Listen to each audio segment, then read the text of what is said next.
A Passage to India, a condensed summary setting and initial tensions. Set in British-ruled Chandrapur, India, the story highlights the strained relations between the English colonizers and the native Indian population.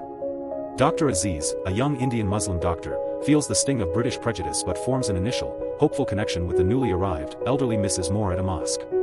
He also meets Adela Quested, who is visiting to decide whether to marry Mrs. Moore's son, the city magistrate Ronnie Heaslop, and Cyril Fielding, the open-minded principal of the government college.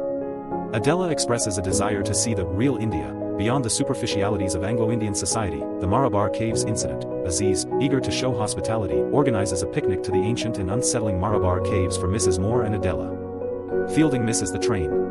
In the first cave, Mrs. Moore is overwhelmed by the oppressive atmosphere and a disturbing echo that seems to negate all meaning, leaving her spiritually shaken. Adela proceeds with Aziz and a guide to the upper caves. After Adela asks Aziz an intimate question about marriage that offends him, he briefly retreats into a cave. When he emerges, Adela has vanished, apparently having run down the hillside to meet Miss Derrick, who has unexpectedly arrived by car with Fielding. Adela returns to Chandrapur immediately with Miss Derrick, leaving Aziz and Fielding confused. Accusation and trial. Upon arrival at Chandrapur station, Aziz is arrested. Adela has accused him of attempting to assault her in one of the caves. The incident galvanizes the English community against Aziz, reinforcing their prejudices.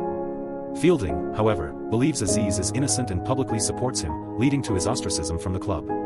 Mrs. Moore, profoundly disturbed by her own cave experience and disillusioned, also privately believes Aziz is innocent but refuses to be involved and leaves India, dying during the sea voyage home. The trial becomes a focal point for racial tensions.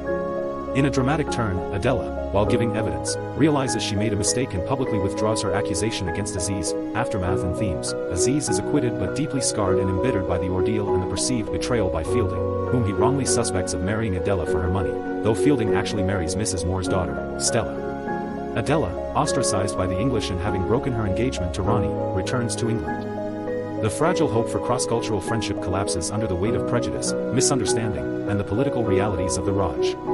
2 years later, Fielding visits Aziz in the Hindu state of Mao where Aziz now works. They reconcile their personal misunderstandings but acknowledge that wider political and cultural forces prevent true friendship between Englishmen and Indian. The novel powerfully critiques the British Raj, exposing its inherent racism and the impossibility of genuine human connection across the colonial divide.